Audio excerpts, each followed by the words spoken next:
It is time to talk a little technology, Tech Talk with Matthew Dickerson. Good morning to you. Yeah, good morning, Nick. And is it a good morning? How do you sleep? Do you get a good night's sleep? Well, I'm okay, but lots of Australians aren't, and they're blaming. I hate it when technology gets blamed for bad things, Nick. It's giving it a bad rap, but they're blaming technology. 89% of Aussies in a recent survey said that they're not getting enough sleep, but because of technology. They're tucking up in bed at night, all cosy, and then they just reach over to their smartphone, have a bit of a look at it, scroll through it, do whatever, and that just keeps them awake a bit too long. They finally go to sleep, and then they wake up in the morning and they reach across to their smartphone and start looking at it first thing in the morning.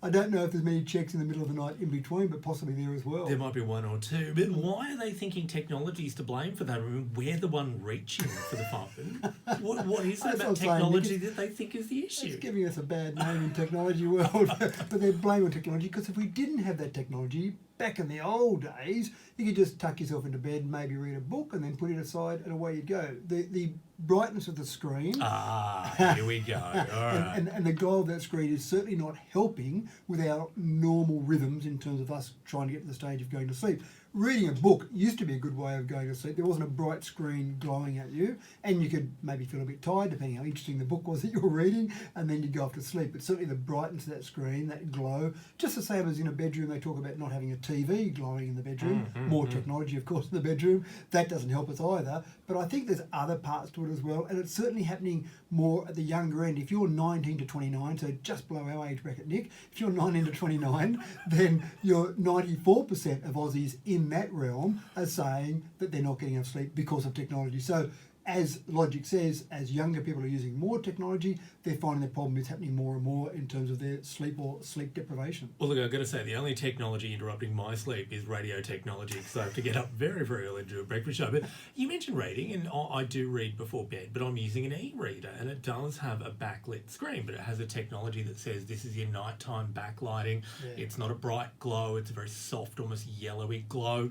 We know phones can do this sort of nighttime screen work now. Is it making a difference? I mean, are we still worried about blue light? Well, this is the interesting part. Both the Android operating system and the iOS operating system have introduced features for our well-being because they're concerned about our well-being. Thank you very much. Yes, to Google and Apple. But those blue light settings or the low light settings apparently aren't really having much of an impact. They sound like they should, but the research is really showing that just the fact that you're using that technology with any glowing there is having some form of impact.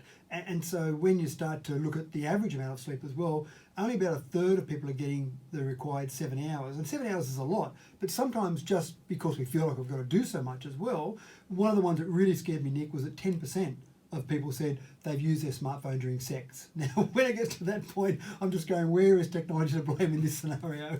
So at some point, you've got to take a bit of individual responsibility on that one, don't you? Oh, dearie me.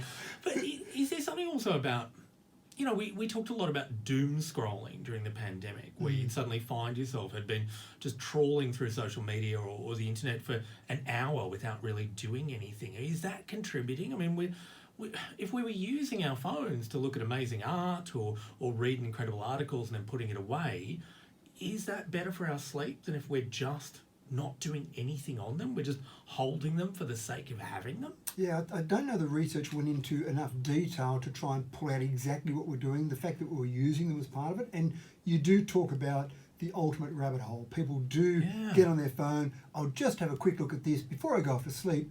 And an hour later, they're still sitting in bed. As you say, you go and start doom scrolling.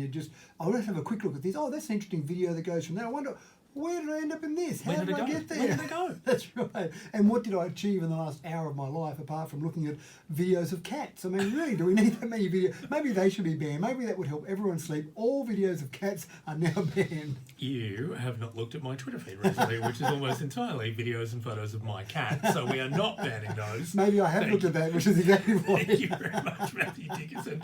Hey, staying on smartphones, and this sounds like something out of a Hollywood movie, an incredible high-tech sting, law enforcement from around the world coming together to use technology in a very exciting and very interesting way. Yeah, I love this story, and I'd love to shake the hand of the man who actually did it all, but for some reason He wants to remain anonymous. I can't think why. Can't work out why. So they basically caught someone who was a hacker and was involved in some underworld crime, and they offered him a bit of a deal and said, we'll help out with your sentencing, and we'll even pay you $120,000, which I found interesting that they actually paid him to do it. His job was to write an encrypted messaging app that would be used by underworld crime figures. So he wrote an app called Anom, A-N-0-M, so it had to have a little trendy... Very hacker title. Exactly right, yeah. Trendy marketing. And then they got some jailbroken phones. So jailbroken phones are phones that have had the normal operating system removed and an alternative operating system installed. And often you'll use, well, you and I probably don't use jailbroken phones, but often people will use jailbroken phones because they're putting apps on there that aren't normal regular apps that you go to Google Play or the App Store to go and download. They're apps that you get in some other way. Look, i.e. I jailbroke a few phones back in the very early days of Android because it was, as you said, where you could get some of the more interesting applications that were being allowed. And we're talking about, at the time, they were fairly established tertiary operating systems. But this is something different again. It's amazing. Right. So you've got a jailbroken phone, and then they started distributing these phones in some underworld crime areas with this Anom app.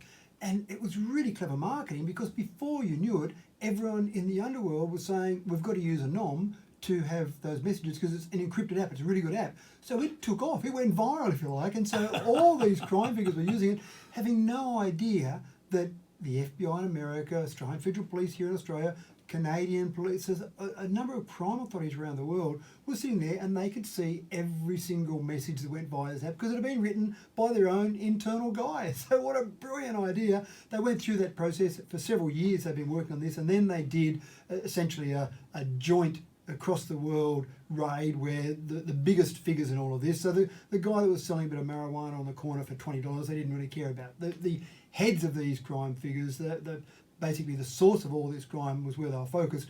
And the raid, they netted $48 million in the raid in cash alone. They think that they prevented 150 hits on people. So it's serious sort of stuff we're talking about, all prevented by what initially started with someone from the FBI and someone from the Australian Federal Police having a beer together, just talking about some ideas, and they threw around this as a random idea. Next thing you know, it's gone across the world and had a huge impact on crime or crime prevention. You've got to think of it, though, as a one-off honeypot, though. I mean, any time that a new kind of app that purports to be the way to plan your underworld activities, it's going to be treated with incredible suspicion. It is. Like, I mean, this was obviously, I think they knew they had one chance to make this right. Yeah, you're right, and they've obviously done a very good job with it. But the problem is, if I'm an underworld figure, then what do I use next? I can't use that Anom. That's obviously rigged in some way. I better work out some other app to use. Now, other apps sometimes purport to be encrypted. Some apps peer-to-peer encryption. Yeah, that's right. But again, I'm now suspicious of every one of those apps that I see. What do I do now for anything that I want to do in the crime world? Wow, it's put me under intense pressure to change the way I do messaging. So it's a pretty good move by police authorities around the world. What I'm hearing is that we should be looking at the second-hand fax market very, very carefully for the next couple of years.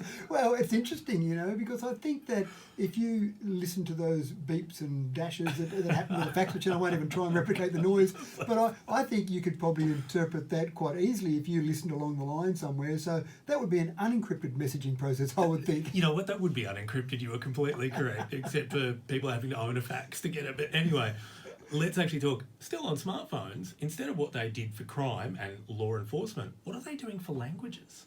Oh, look, I think this is absolutely brilliant. I actually, in my time on council, spent a little bit of time learning a couple of bits of Wiradjuri language, and we had Rod Towney on council with us who would help us out with some of those things. But the problem with languages, Indigenous languages in particular, it relies on someone, some individual, someone that knows the language to pass it down from person to person. That person can pass away or they can move out of an area and suddenly that language is lost. So having an app that's specifically focused on Indigenous languages, and they're not focusing this app on the Wiradjuri language, it could be applied to Wiradjuri language easily, but focusing on that using words and pictures and trying to basically keep those languages alive is a really good application of a modern tool in a smartphone to something that's probably 60,000 years old in some of these ancient languages. Great combination, and they've done it really well where you've got unlock. You've got to learn certain bits and go through certain bits to unlock the next level. So that really drives the behaviour. You get that to a kid, they'll be so focused on getting through level 1 that they want to get to level 2. They'll learn those words, they'll learn those pictures, how they relate to those words, and keep unlocking levels. Gamification works. Kids love it. Adults right. love it. Everyone loves succeeding and taking, as you said, those unlocks, the trophies, the experience. It's heaps of fun. It's a great way to drive education. Yeah, it is a great little motivator there. And in terms of then keeping it, once it's on an app, once it's hosted somewhere, then presumably it can live on forever. So that as generations go through and as we lose some of those people that might be experts in the language, that language can still live on. And I think this is a really good application of our modern technology. Now, Matthew Dickinson, before I let you go, one thing I want to check in on, Jeff Bezos, has he slipped the surly bonds of Earth yet? Is he in space? Not yet, no. He's going on the 52nd anniversary of the first moon landing, so that'll be July 20 from memory. I was about to say, I can't actually remember what it was. Sorry.